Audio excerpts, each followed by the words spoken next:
Joining us now to break down the issue and how Congress can respond is Representative Russ Fulcher, who proudly serves the 1st District of Idaho. So, Congressman, we were just breaking down the Axios report about Representative Eric Swalwell. Do you have any concerns about him currently serving on the House Intelligence Committee?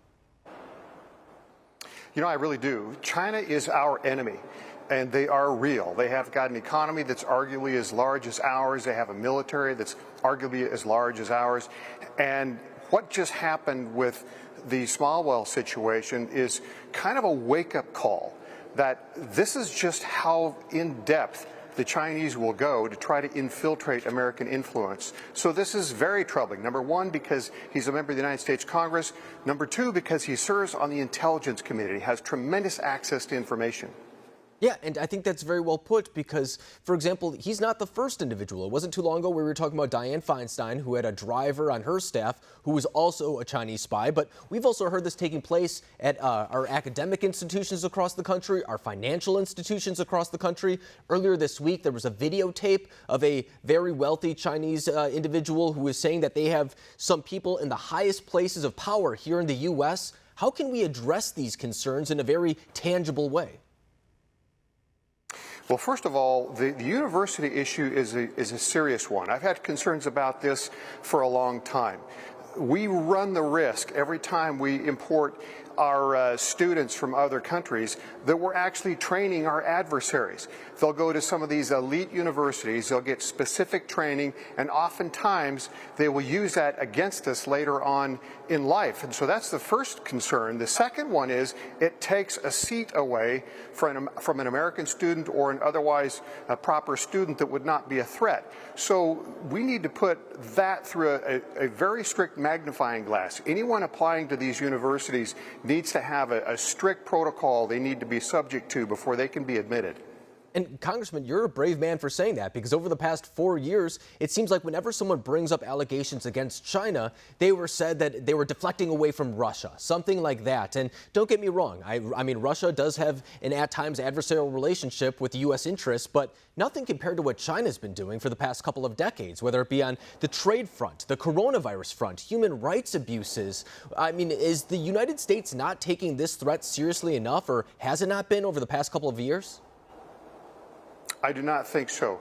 Russia is nothing compared to China. Their GDP is roughly the size of the state of Texas. China, on the other hand, has an economy as large as ours, and they are bent on destructing the U.S. They want to get rid of the American currency. They want to get rid of our way of life. And we have an extra problem there because so many of our companies, our technology companies, reside there now. And so this is a very serious issue for America. And Russia is nothing compared to China. Our threat is China. It is not Russia. And even when you look at the pandemic within itself, I mean, we know where it came from. We know that it originated in China. We know that China covered up the information at the very beginning days that could have saved the lives of hundreds of thousands of people all across the world. But to your point, the United States was in a situation where perhaps it was playing from behind because a lot of the manufacturing for masks, for example, or PPE was done in China. So there's still accountability to China when we're talking about this issue as well. But for the time being right now, there is an emphasis on coronavirus relief. Do you support additional relief, or do you think that there's other factors we should be weighing first? Well, first of all, every time the American Congress votes on or approves another spending bill, we're sending an invoice to our grandkids, because no one in this listening audience is likely to be alive when that bill has to get paid off. We are that far in debt. So we've got to keep that in mind.